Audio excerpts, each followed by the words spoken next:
Well, good evening. I don't know that I need this. Can everyone hear me? Okay, my voice kind of projects a little bit. My name is Mr. Gailey. I am the superintendent here at Lawrenceburg Schools. We are so excited to have our initial meeting tonight of our dual language immersion program that we are looking to launch this coming school year for our kindergarten students. So we are so excited. We are also super excited to have guests from Batesville and their children to kind of talk a little bit about their program and how their children have been exposed to a dual language immersion program in Batesville. So thank you so much for coming. I do want to I know there's going to be some introductions going through, and I will introduce Mrs. Spade, our Director of Student Services, and she will be coming forward and doing some presentations. Mrs. Gregory, our principal here at Lawrenceburg Primary School, she'll be coming forward and interacting with you. I also want to thank our assistant principal here at the primary school and over at Central Elementary School. His name is Jared Leiker. He's been in the building. Maybe when you came down the hallway, you saw him. Also, Mrs. Kaniga, our principal from Central Elementary School, which is our grades 3 through 5 building. She's here tonight.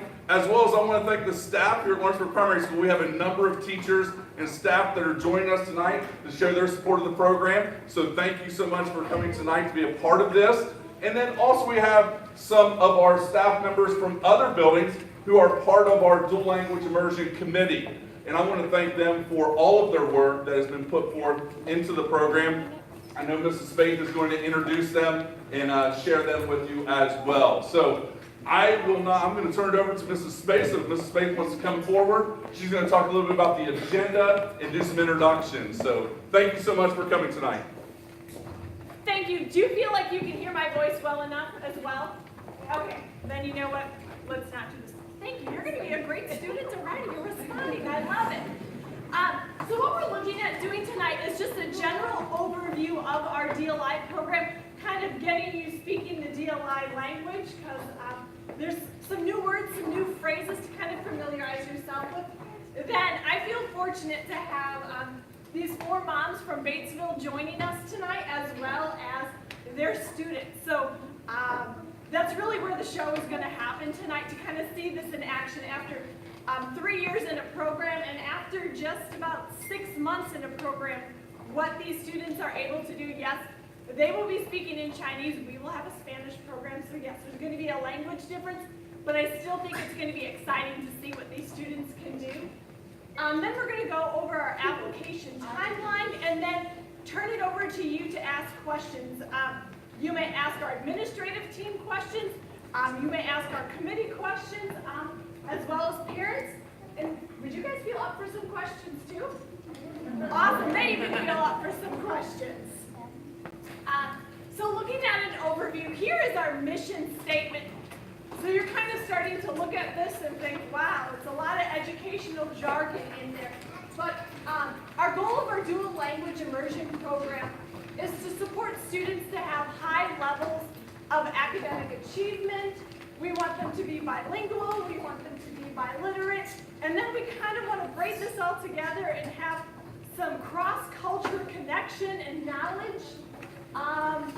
all while providing our Indiana academic standards and keeping your child engaged each and every day. So wow, that really means a lot, doesn't it? So let's break it down a little further. So academic achievement. We just want all the kids in the program to be on grade level or above grade level. For them to be bilingual. We want them to be able to speak and write in both Spanish and English. We want them to be biliterate. And then we're going to work with some socio-cultural competency, bringing in a new language, bringing in new cultures, bringing in new countries, and then looking at some community engagement. Obviously, we know that we need the support of our parents and we need the support of our community to make this work. So what is DLI? So DLI is students are taught our Indiana College and Career Readiness Standards. So those are the same standards. They are just taught them in English and then our target language of Spanish. So you may think, geez, if my student is in this program, are they learning the same thing as students in other classes? Yes. And we'll kind of elaborate on how that's going to look. So why DLI? So why did we decide to do this in Lawrenceburg? Well, more than 40 years of research has shown that this is one of the most effective ways to create bilingual and biliterate citizens that to living in a foreign country, which we all know it's not feasible for us to live in a foreign country. So this is one of the most effective ways to have bilingual and biliterate students. And I'm sure these students would agree, students just thrive in this environment. I know some of us probably had a foreign language in high school. You kind of worked your way through it. It maybe was difficult. You may remember conjugating a lot of verbs, just maybe being glad when that was done. We're definitely looking for a different outcome, getting these kids early on and just cultivating that spirit of that bilingual and biliteracy. So, style of program. There are two different styles of programs. So if you leave here tonight and you start to do some research on the internet, there's a one-way program and a two-way program. Lawrenceburg Community Schools predominantly is a lot of native English speakers. So we do not have a lot of students that speak other languages besides English. So we will have a one-way program. What that means is that the majority of our students in the program will be English speakers, and they will be spending half of their day in English and then half of their day in a target language, which is a new language to them. Now, if we would have a few students that are native Spanish speakers, of course this is going to be a great program for them because we are going to have students to model the language to the other students. So we are definitely a one-way program. We are not a two-way program because we do not have a large population of Spanish-speaking students. The next thing to look at is an instructional model. So when an instructional model is being described, it's the number of minutes that is spoken in the target language versus the number of minutes in English. So example, a 90-10 is going to be 90% of the minutes spoken in Spanish, 10% of that instruction is spoken in English. We, like I said, are going to have a 50-50 model, so half of the student's instructional day is going to be in English and the other half is going to be in Spanish. So now kind of taking a look at a day in the life of a student, what is this going to look like? So in the Spanish classroom, the students are going to be taught reading, writing, their math core instruction is going to be taught in Spanish, and then calendar and culture is also going to be taught in Spanish. Then on the English side, our teacher is going to teach reading, writing, math reinforcement, so not the core instruction, but kind of reinforcing or extending what was done. And then science and social studies will be happening in that content area. Then the biggest vision, when we get to grades 3 through 5, math is going to switch, so they're still going to have reading and writing in both languages. Math is going to switch. Research shows that at least 3 years need to be spent in a subject area before it's advised to switch. So in 3rd grade, math will be switching over, and then you can see science and social studies kind of is going to be going into the Spanish side. Now, we've got a day down, but what does this look like when we have multiple days? So what we're going to do is on Monday, I might use Avery. I see Avery up here. She's going to be in kindergarten. So Avery is going to start Monday morning in her English class and then transition to her Spanish class for the afternoon. So what's great is Avery's going to take her items midway through the day and bring them to her Spanish class, so all of her learning items will be there.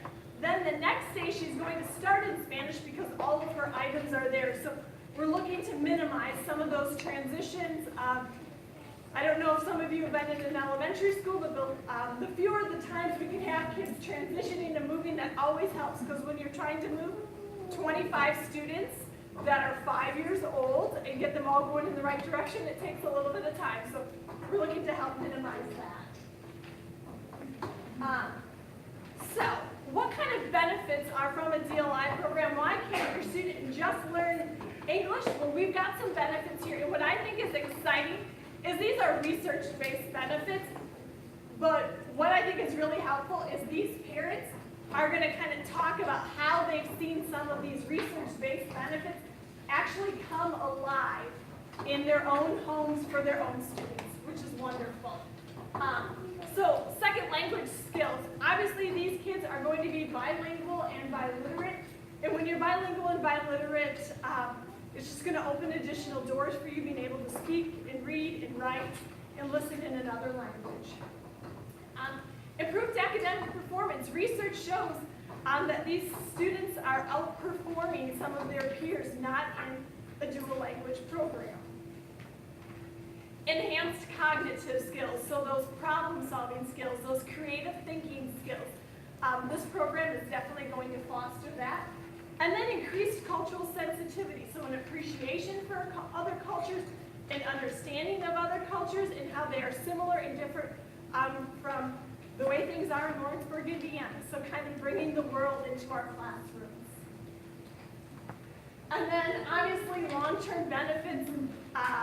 I know right now you probably have a 4 or 5-year-old at home that you're thinking about, but eventually they're going to probably be a productive member of society. So now all the doors that's going to open for them in the world. As Spanish is the #2 spoken language in the world. Second to Mandarin. So you might be sitting here thinking, this is fine and well. We'll get through kindergarten, but what is this going to look like? K-5, we are going to have a 50-50 model. So K-5, we are committed to this. But then 2025 is what we're looking at. Your students will be in 6th grade. They'll be going to middle school. So what does that look like? This is a tentative plan. It is not set in stone because obviously it's our first time doing this.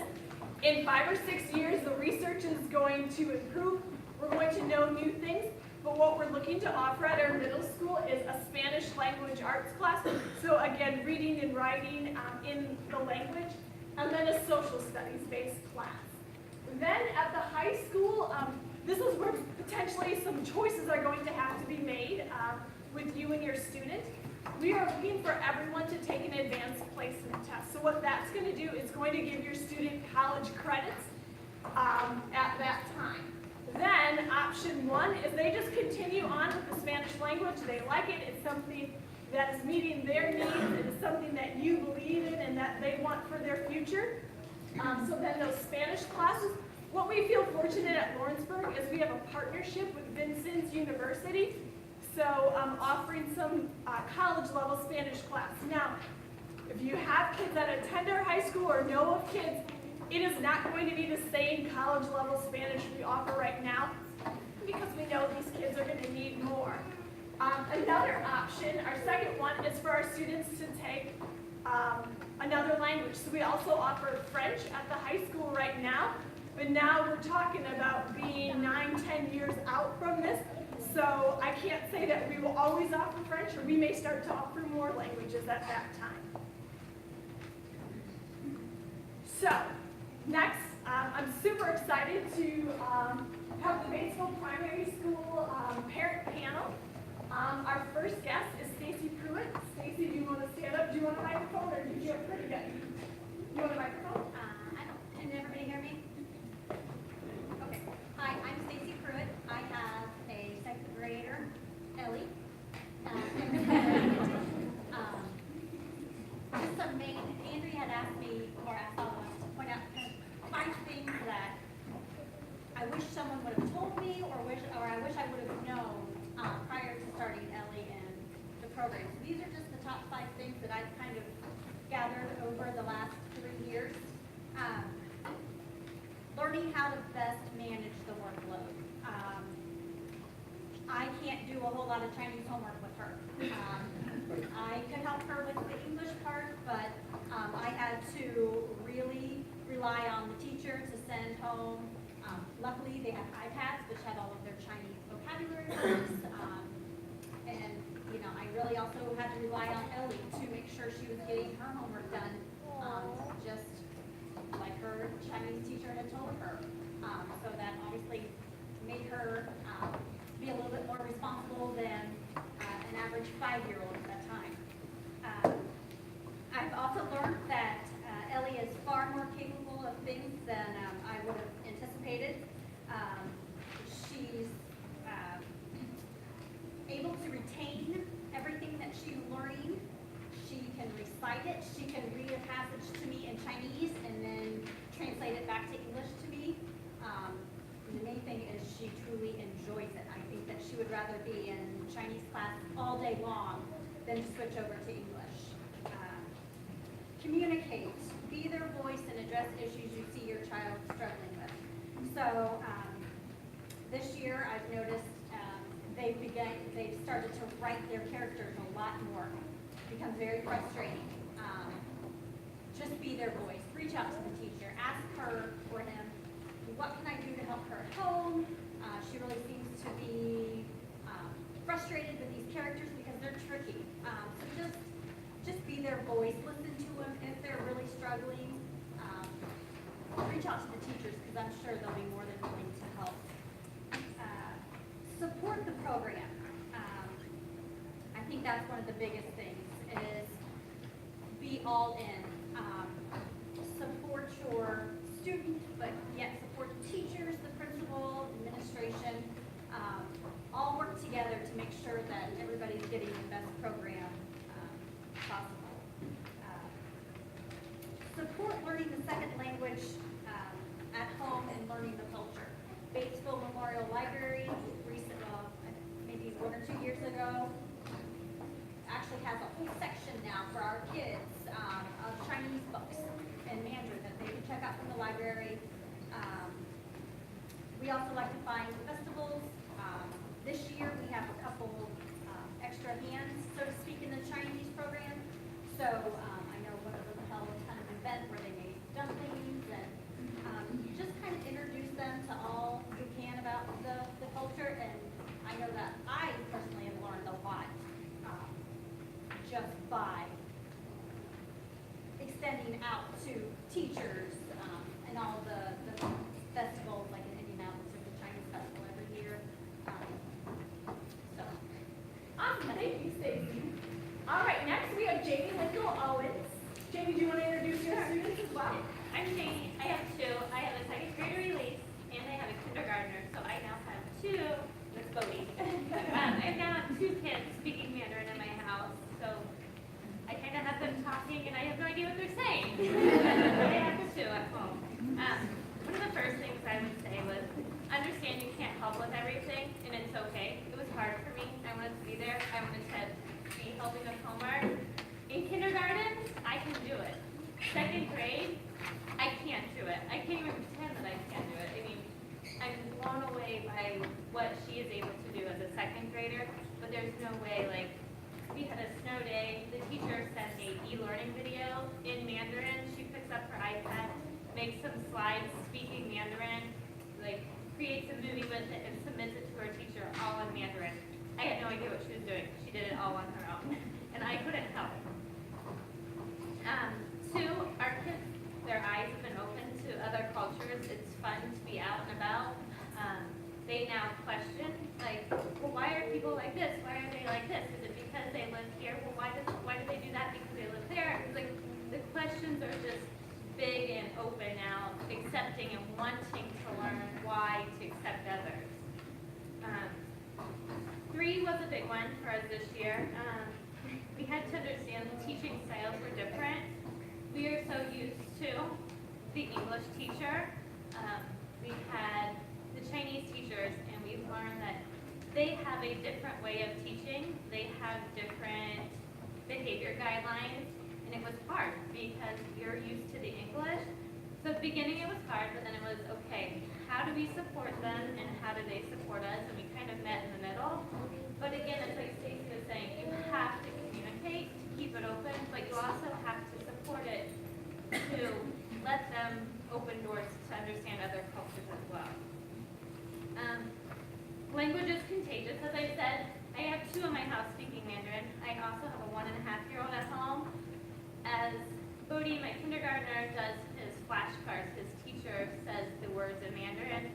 My 1.5-year-old now normally will beat him saying the words in Mandarin. So I have 3 kids in my house speaking Mandarin.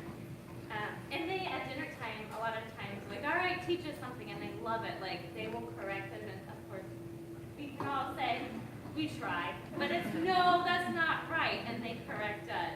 And they correct us 5 times, 10 times, we still can't do it. It might be a little more work, but it's worth it. Both of my kids, and I have to say, all 5 of those kids over there have very strong grades, not only in English, but in Mandarin. It's amazing. I know we were told that their grades might be lower at the beginning. They are not. This group of kids are actually above all the other kids in their grade. I mean, the growth in both languages is amazing. And then again, the desire to connect. Stacey was kind of touching on it. When we go on vacation, I know somebody asked me once, like, what do you do during the summer? These are what we do during the summer. We get them to connect. Like when we're on vacation, we search for Chinatown. We spent a whole day in Chinatown, and my kids, they want to talk to people. So we literally sat in a street in Chinatown on a bench with a man who spoke Mandarin and was talking to my kids, telling them where to go. So it's that exposure that helps them during the summer, and they love it. Even when we were in Disney, all they wanted to do was go into China to go see what they can do, and we were there. They wanted to bring something back that they learned and give to their teacher. This slide kind of shows, we talked about homework. It is a little more. My kids just recently learned that I asked them to do more than they're asked.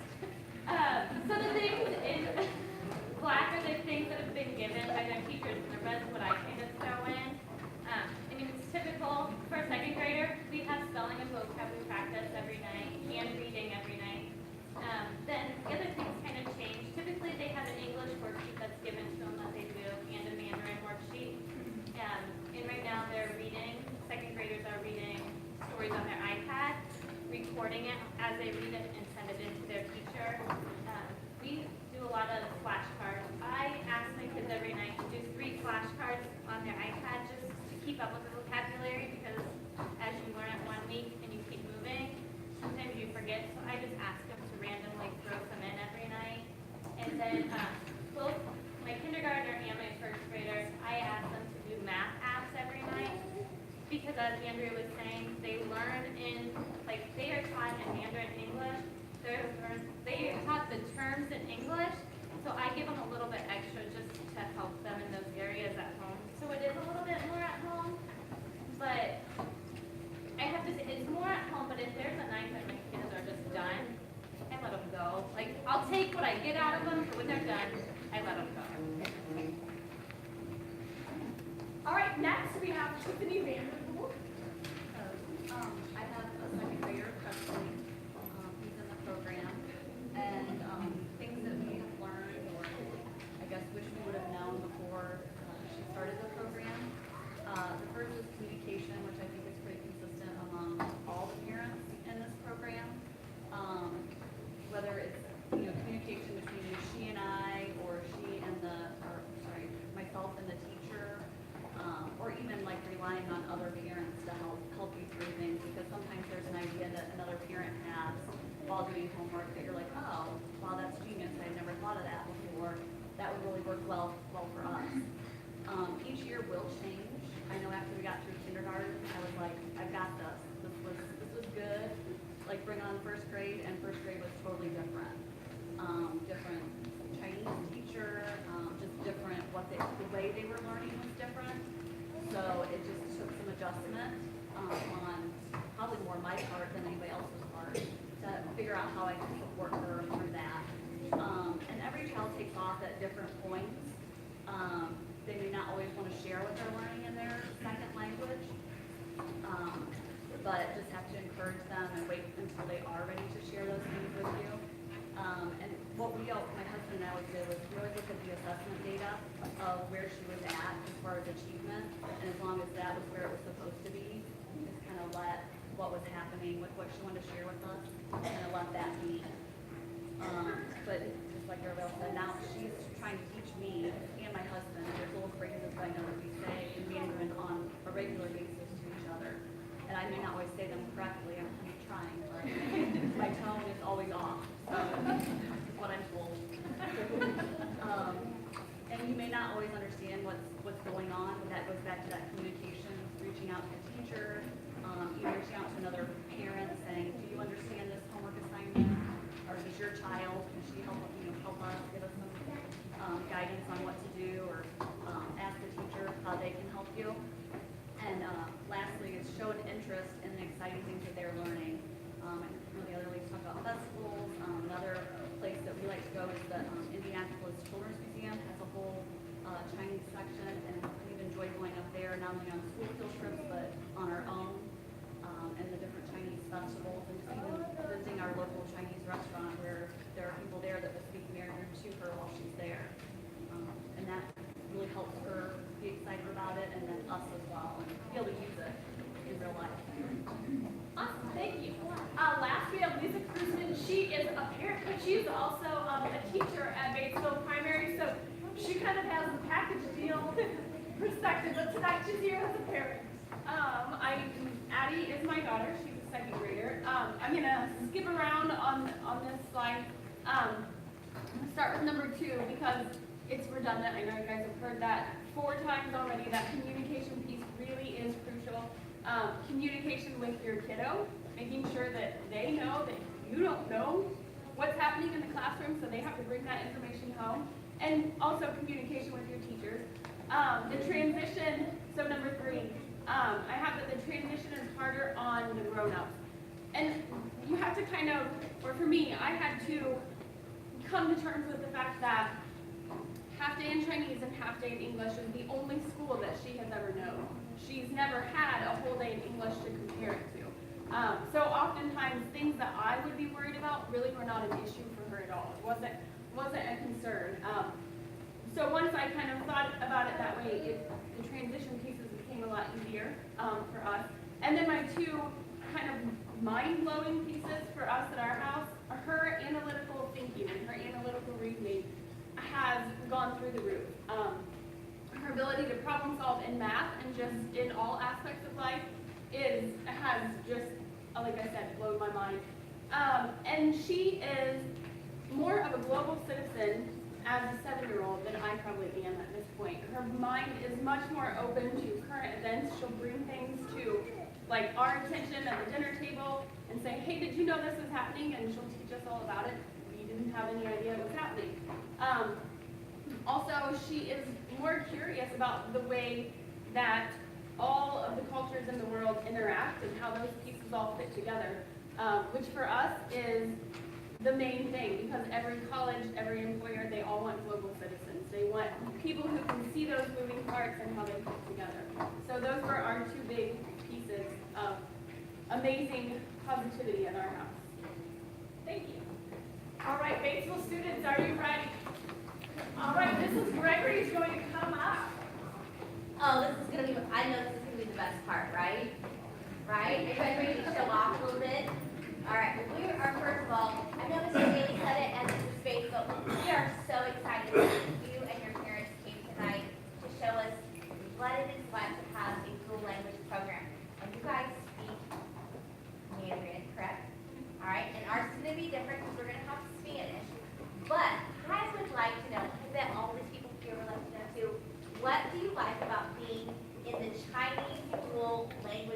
program. And I'm gonna grab a microphone just so. Because it'll be way more fun.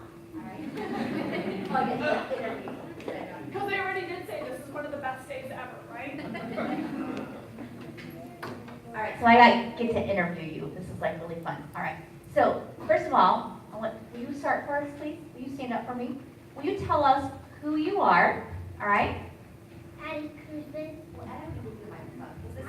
I have a loud voice. I can tell. All right. Addie Cruzman. And Abby, what do you like best about being in the dual language program? What do you like about it? You get to learn new stuff.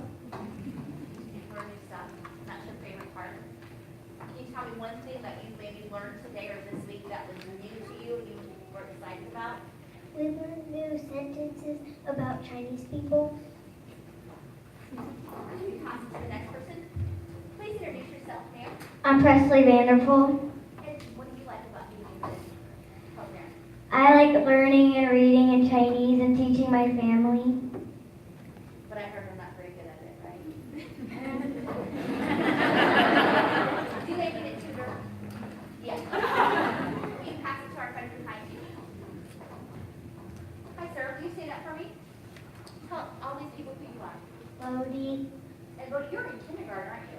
Well, what do you like about being in the Chinese program? I'm teaching my family. Are you learning it? Your little brother is especially, right? Yeah. That's exciting, huh? Can you pass it? I think it's your sister. Is that your sister? Do you say that first, girl? Tell us who you are. My name is Edie Owen. And what do you like about being in the program? We get to learn culture stuff, and I like that we can have two classrooms, not just in one classroom all day. Awesome. Pass it on to our next friend. Hello, sweet girl. Who are you? I'm Allie Pitt. Well, hi, Ellie. And what do you like about being in the program? That we do stuff every day. We go over stuff that we already learned. So I have a question for the second graders, okay? Like, when you started in kindergarten and now that you're second graders, like, how much has, like, it changed for you? It's A little bit? All right? Okay, we're gonna go on to the next thing. Are you guys ready for a new thing? All right. So, I heard that you guys are gonna sing a song for us. Hands, shoulders, knees, and toes. All right. Do you think they could come up front Oh, to do it? would you guys do that with you later, take these down? Hey, I will take the microphone if you would like. All right? You guys come right up from the front. Like, you are on stage, okay? All right? All right. Are you ready? All right. 头肩膀膝盖脚，膝盖脚，头肩膀膝盖脚，膝盖脚，眼睛耳朵鼻子嘴巴，头肩膀膝盖脚，膝盖脚。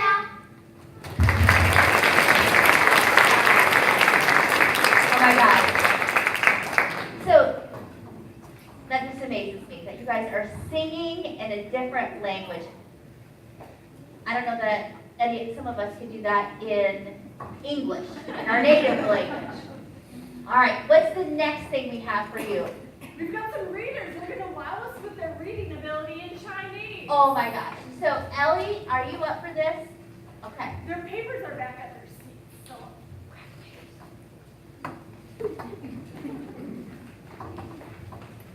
I think they look best on stage. Mrs. Gregory. And that, you guys can be in the middle of the stage. This is awesome. The person in the middle, would you guys like to pass the whole back so you can, everybody can hear you better? All right. 我是兔子，欢欢欢，你是谁？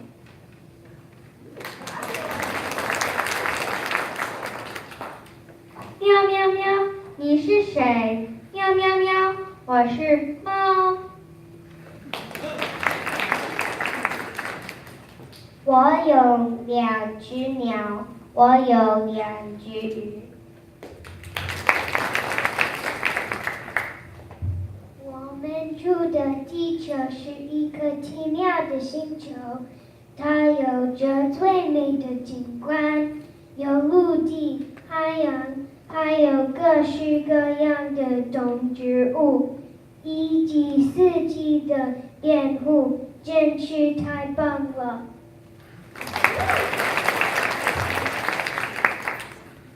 16、18、37、9、5、1。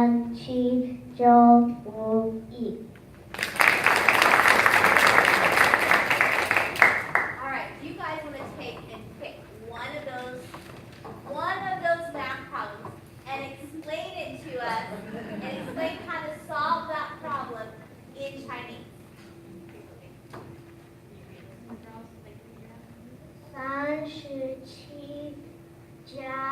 37+42等于。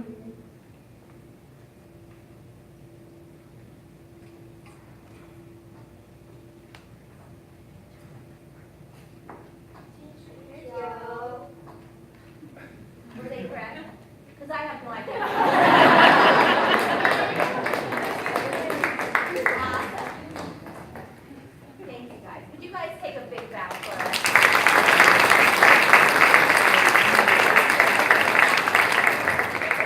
Is there anything else that you guys think that all of these families and our staff at our building need to know? Is there anything that you think that some knowledge that we need to know to be successful? You have to practice a lot. If you don't get enough practice, it's not going to be very easy. Thank you, ma'am. That is great words of advice. Anybody else? Thank you. Oh, okay. You have to pay attention in class or you won't know anything when the teacher calls on you.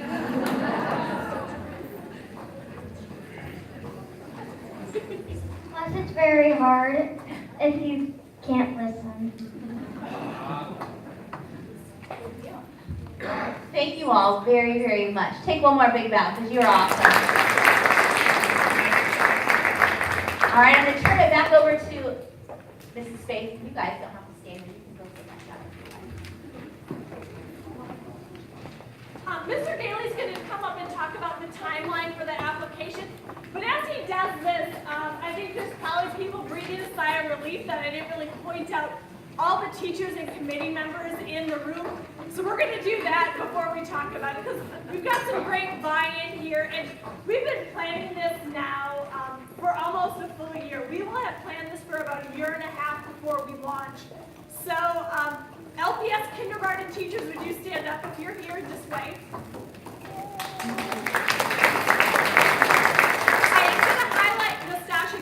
She is our DLI committee member. She is also going to be the partner teacher with our Spanish partner. Grade 1, if you wouldn't mind standing up. Wonderful. And then I'm going to highlight Courtney Level if she would mind waving. She's going to be the partner teacher in grade 1. Grade 2.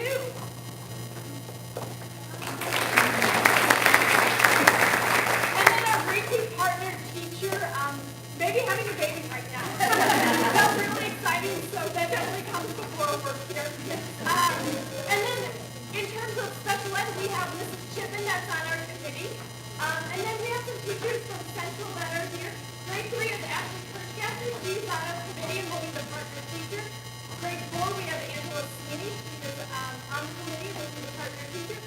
Grade 5, we have Mrs. Lansing. She's a parent. So she's kind of in the parent seat right now, but also on our committee will be the partner teacher. Should we stand up, Avery? Yeah, right?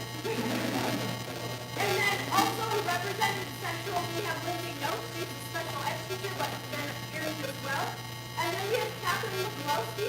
She's probably going to be bringing in a lot of her artistic talent into our culture component. Then we have Amanda Sexton in the back. She is a high school Spanish teacher. So she sits on our committee. We have Caitlin Mann. She is a school board member that also sits on our committee. She's a former third grade teacher, so definitely will be some more. Mr. Daly, you want to go to the application timeline and process?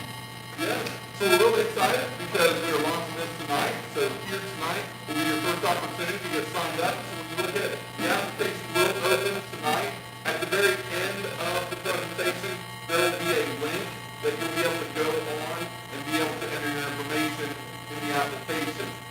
The application period will close May 31st.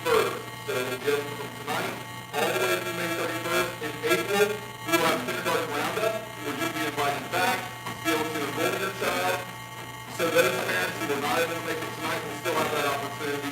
So if you have friends or relatives or somebody who are like, I know they want to be here, we have videotape tonight's presentation, but we will be able to share the information with them in kindergarten roundup, so they will still have opportunities to sign up for the program. So the period goes to the May 31st. So families will be notified of the acceptance by July 12th. The reason for July 12th is because we do have a transfer application period that is open until June 28th, the last Friday in June. So therefore, depending upon the numbers we go through, how people will be accepted and how they'll be picked for the program on the next slide. But I think our goal is depending on if we have enough in-resident applicants, then we would not go to the transfer applicants. If so, if we have enough, then therefore our goal would be to notify all those resident parents by June 14th. So it would be a little bit earlier for that. Families will be notified by mail then of the acceptance to the program. Going through and talking about, we have 11 kind of bullet points that we're going to talk about here of the contract statements. These are only part of the application process that you will check off that you agree to these 11 statements. So think about all students in the DLI program will be accepted in and exposed both Spanish and English. Academic instruction will be delivered using a dual language model, so 50% of the instruction will be in Spanish, 50% of the instruction will be in English. Parents must support the school-wide expectation that students will be communicating solely in Spanish during the immersion class. We're in that 50% of the Spanish class, they will be speaking solely Spanish during that time period. And that is so important that there are committee members that had an opportunity to go to New Mexico to visit the conference, and then we had an opportunity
25 to 28 students per class. And those are estimates. So we're looking at what are the average class sizes. We have 7 sections of kindergarten. Looking at what are all our sections, and really then looking at kind of adding 5 into those numbers in our DLI program classes. If more students do apply than what we have slots for, then a lottery will be held during a school corporation Board of Trustees meeting. So depending upon if we have a large number of residents and we don't have room for the transfers, then we would have that at our June board meeting. The board meets at Greendale Middle School in the Commons. We would send this information out. We meet on the second Monday of every month at 6:00 p.m. in the Middle School Commons. So depending upon if we have all residents that fill up those spots, then we would have that lottery at our June board meeting. But if we had spots that kind of led over to some of our transfer students being able to be on the list, then we would have to wait because that transfer deadline is not until June 28th. So we would have to wait until the July board meeting to be able to have that lottery at the July board meeting. Then we would notify everyone right after the board meeting. In addition to the spots that are open after all the staff and the residents, as we talked about, then the next priority would be any transfer tuition students would have the next priority. And again, if more students apply for the pool, then we would have to have a lottery at the June or July board meeting. So at this time, I know we're going to kind of field some questions. We've got Mrs. Spate, myself, other administrators, staff, the parents. I know you guys were willing to kind of field some questions too, right? So I think, so we're going to kind of open it up to some questions, right? Sure, we gave you a lot of information, but please ask critical questions. And I know this is cliche, there are no dumb questions. We have spent a lot of time researching, visiting other schools in the state of Indiana and other states, attending conferences. So please don't hesitate. What questions do you have? Sure. How did you know your child was perfect for this learning theater? Like just knowing your children, did you guys fit in well? You know, every child is different. I'm not sure like, will my child do well here, or are they really interested? I mean, I have 2, and we meet with Elise. I know we met with our people in our school and asked question after question, and we kind of just took a week of faith, like, We are only 5, but I Right. understand. So we like, just you're kind of, kind you know, my husband and I truly sat down and like, okay, this opportunity's out there. You know, we had them, and the whole goal of having them is to give them the best, you know, possible path we can. So this was part of that path, was, you know, maybe even though they don't use it at all, but at least engage them. And like Lisa said earlier, like, they don't know any different. Like, this is typical for them. They don't know any different. So having 2 of them, I mean, if they're both different, but we threw them both into it, and I can't say either one has struggled or, I mean, they both have strengths and weaknesses in areas, but I think they're doing fine. You have to turn it on. Mrs. Faith, I don't think I turned it on. Can you have, Mrs. Faith, can you repeat what the question was? Because it was hard. Sure. We weren't sure what she was asking. So the question was, how do you know your child is right for this program? I'm going to interject a little too. This is a general education program, so it is not for high ability kids. Yes, high ability kids will be great in this program, but if you are sitting here and thinking, oh, my child can't write their name, they don't know their letters, that's fine, we'll take them. It's all part of the process, it's all part of the learning. So if they don't know their letters, they can't write their name, you're worried about them sitting in the seats all day, they're a perfect candidate for this program. Like, that's more than fine. That's why they are coming to Lawrenceville Primary School. They're just going to learn it in 2 languages. So when they get off the bus, they may look a little tired the first few days. Do either one or any of you else, how did you make the decision? I was just gonna say, it was important enough in our home, like for my husband and I, it was important enough to us to raise global citizens that we thought, if she loves it, stellar. If she struggles, we'll deal with it. If she really struggles, we'll fight through it. It was just important enough to us that that was just where we were, that was our decision, and we were just gonna go with it and do whatever we needed to do to make it work. All right, I think we have a question over here. I guess this would be for Mr. Gailey or whoever. What's the plan on activities at Central? Is anything going to start soon, or is it just going to start here in 3 years when the first wave of kids hits Central doors? Right, so the goal will be, as we stair step it up, each year we will add a class. So as we start the initial class in kindergarten this coming year, then the following year, they will become first graders, and we will bring in a new kindergarten class, and then the next year, we'll continue to stair step it as they continue to grow. Yes. Now, one of the questions may come up also is that, okay, why did you choose kindergarten versus other grades? One of the things that we are looking at is looking at what our staffing needs are too, and we're trying to be cognizant of filling those spots. Depending upon how many spots we have open, there have been kind of some discussions about, do we start in kindergarten, do we start in first grade? Well, there's a chance that if we have multiple openings, there could be a chance that we actually even kind of ramp it up sooner and go kindergarten and first grade.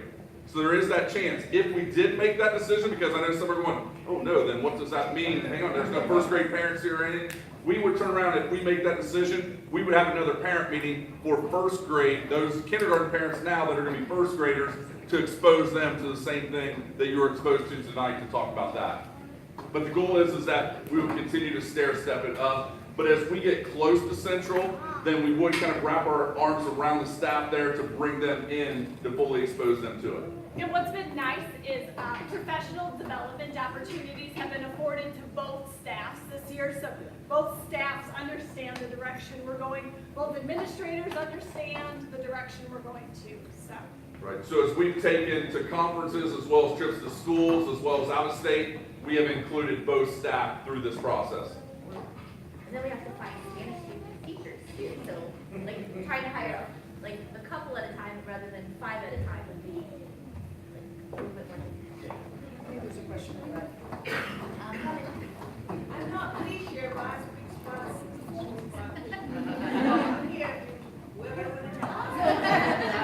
Are you gonna offer to tutor the parents?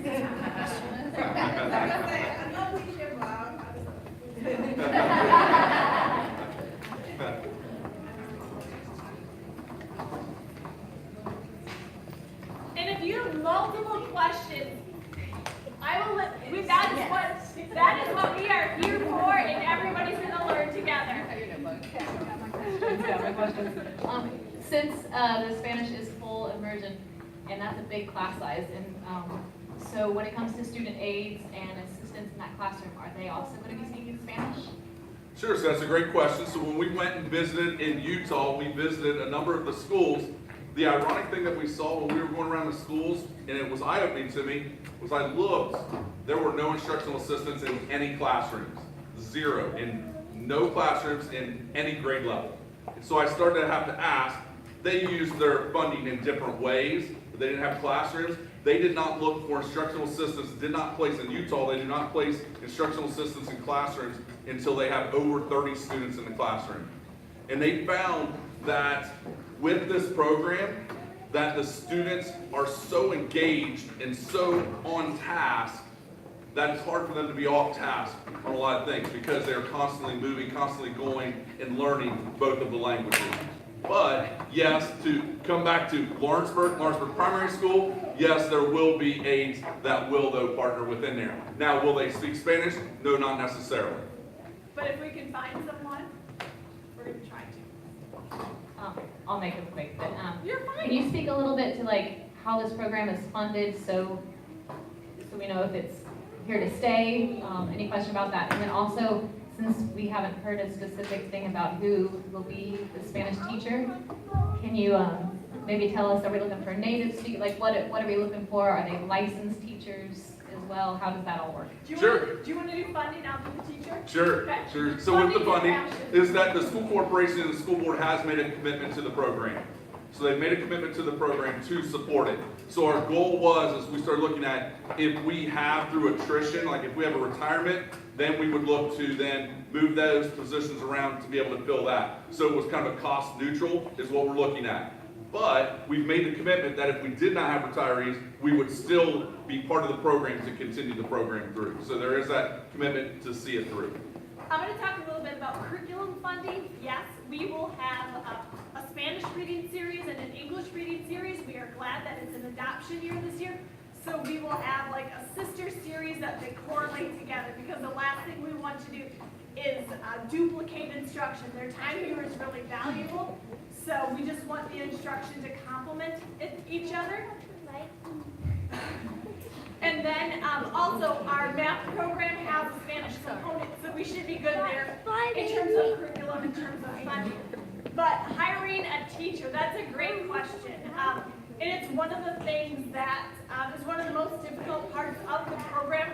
Anywhere you go, they're going to be like, oh, staffing. A few things that we kind of have in the works. We have a job posted right now on our website. We've also reached out to some local universities to kind of start partnering with UC, NKU, Mount St. Joe, Thomas More, and Xavier to see who is in their pipeline of teacher candidates that we can start to look at. And then what I think is unique is the Indiana Department of Education has a partnership with the consulate in Spain, so they can help us hire teachers from Spain and kind of work through that visa process with those teachers. Teachers coming from Spain will have at least 3 years of teaching experience and are accredited, so that's exciting news. And number one, their level of proficiency, as we've been visiting, talking with others, the level of proficiency is the number one criteria they always say that you want with that Spanish teacher that you're bringing in, so that they have that level of proficiency. So those are things we're looking at. We were also looking at, while we were in Utah, working with their State Department, they do a week-long training of their initial dual language immersion teachers, the target language teachers. We've asked, and we are looking to potentially send our teachers to be a part of that training as well, so they can kind of get a little bit of Utah, who's a statewide model. They've been doing this for a number of years, and potentially kind of try to expose them to that. 20 years, Utah's been doing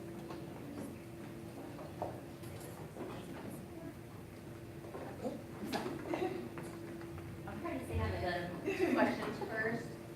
Let's say are you only having one class? Well, it's 2 classes because it's 50-50. I mean, So are you only having 25 students only, or whatever? Or It would- let's say 50 people signed up. Would you have 2 or 4? No, it would be, we're only looking Spanish, at 2, there would just be 2 classrooms, so 50% English, 50% Spanish, and halfway through the day they switch. So you're looking at anywhere from, say, 25 to 28 per class, so you're looking at 50 to 60 students. And for the parents, does anyone have older students that did not get to be in this program? And how that household dynamic handled? So, yes, I have a 4th grade student. I'm very sad that she's not getting this opportunity. However, to your question, Maddie, my oldest, is very shy. I'm not so sure she would have excelled in this program. Her and Ellie are very different. Ellie's very outgoing. I think it really determines how well you know your child in social situations. Because there's a lot of times, like, they're going out into our community, they're going, they've met the mayor, they've been, met some people from sister school, like, it requires them to be pretty social. However, Ellie is more than happy to teach Maddie things that she's learning, and Maddie does pretty well. I mean, Maddie can count. So,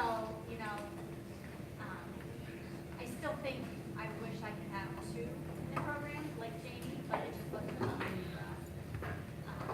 for us. Maddie is more interested in learning than Ellie is, like new sets of flashcards and stuff. All right, I think we have another question back here. I was just wondering how, when the kids start, if they're not performing like expected, or I know that it'll take some time, but like, is there going to be a certain time where you're just like, well, they're just not getting it, and like, how would that be determined? We would continue, as part of our goal is continue to work with them and try and find if there are obstacles, to see what are those obstacles, depending upon if it's a learning disability, depending upon if it's something social, academic. to try and find and pinpoint what that is so that we can try to overcome those obstacles. So our goal is that if we can find any way to remedy those, we want to exhaust all those avenues before pulling a student out of the program. In the back, Mrs. Gregory.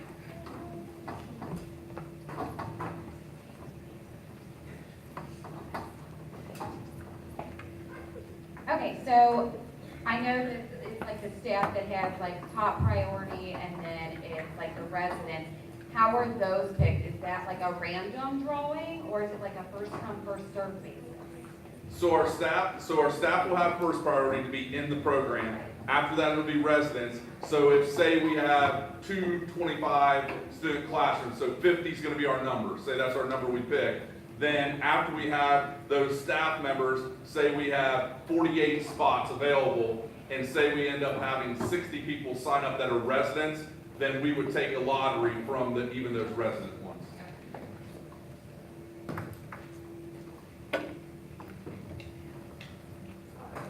I don't need one thing I can do is project my voice. I guess, just to add on to that, there's going to be 50. If we look at Batesville and see what their drop rate was, what their attrition rate was from the class, maybe start at 60, anticipating at 10%, to come down so that we can include more, because the Yeah. class sizes in Lawrenceburg, kindergarten class is looking at like 135, 145. 160 is the average. This year is a very small class. So on average, we're about 160 is where we're at, but this kindergarten class is a smaller class. But looking at those, that is why we talked about that kind of +5 to those class sizes. So when you have the non-DLI classes, if they were at 20, then we're looking at 25 plus. So that's why we have said they will be larger classes for that potential reason. Could there be people that move out or move away or have different reasons why they would need to be out of the program? So that is why we would look at larger numbers for the program. Did we know what that attrition number was at Batesville? Like, do you guys know what the attrition was? I do, because I met with Brad Stoneking, their principal.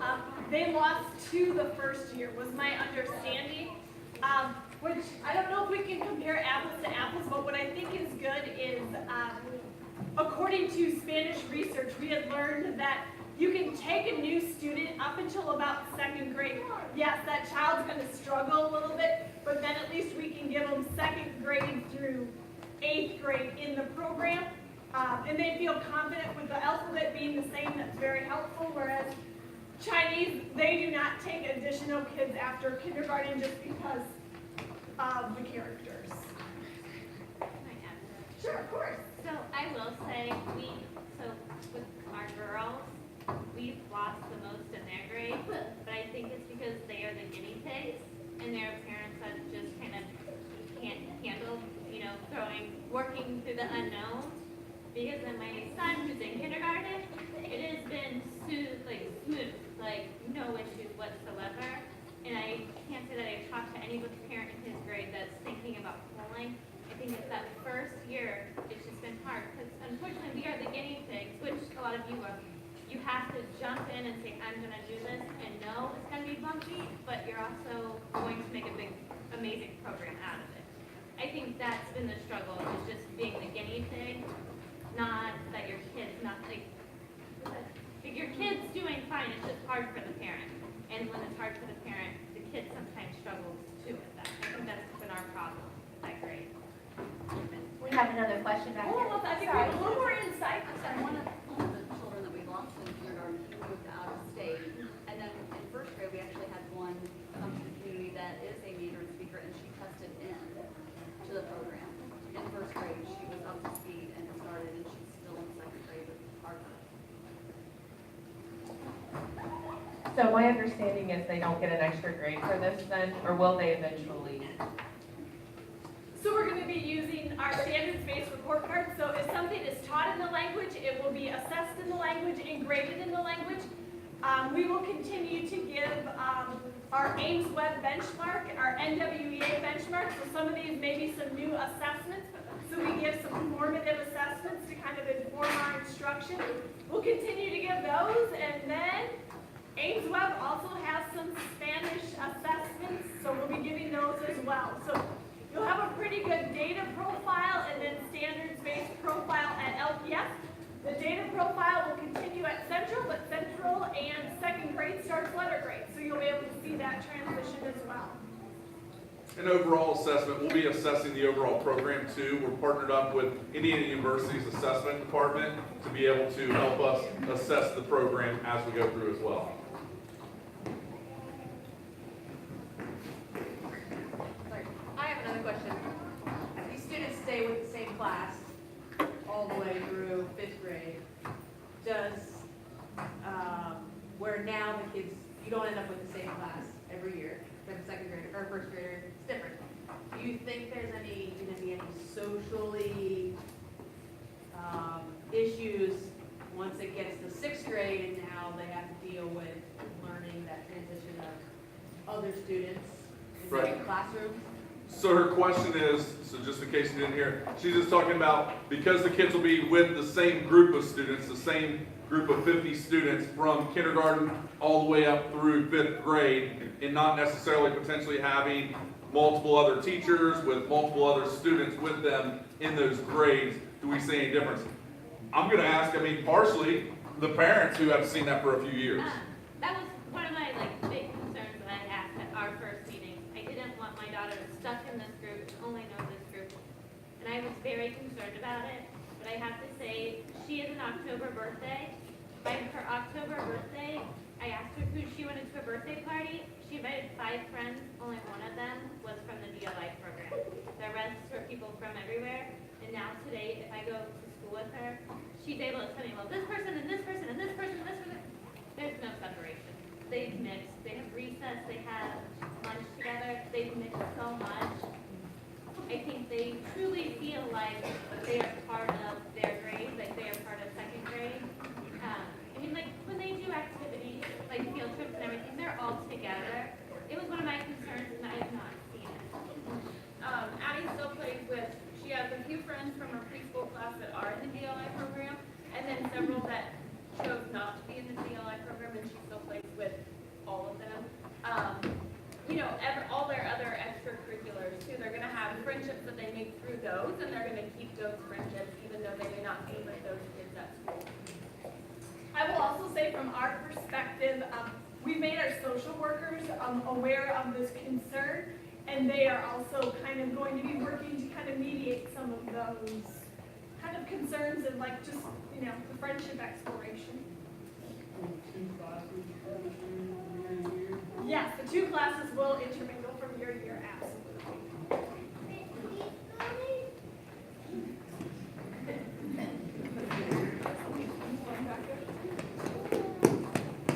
What other questions do you have for us?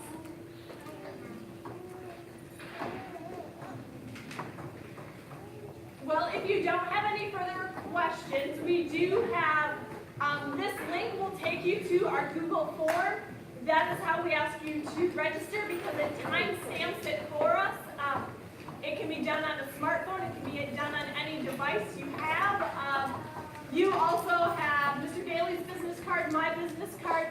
I know oftentimes when you get home or you're in the shower, you think of something like, oh, if I only would have asked this. Don't hesitate to reach out to us. We will also be here for kindergarten roundup to answer additional questions. But thank you for coming. Thank you, Batesville parents.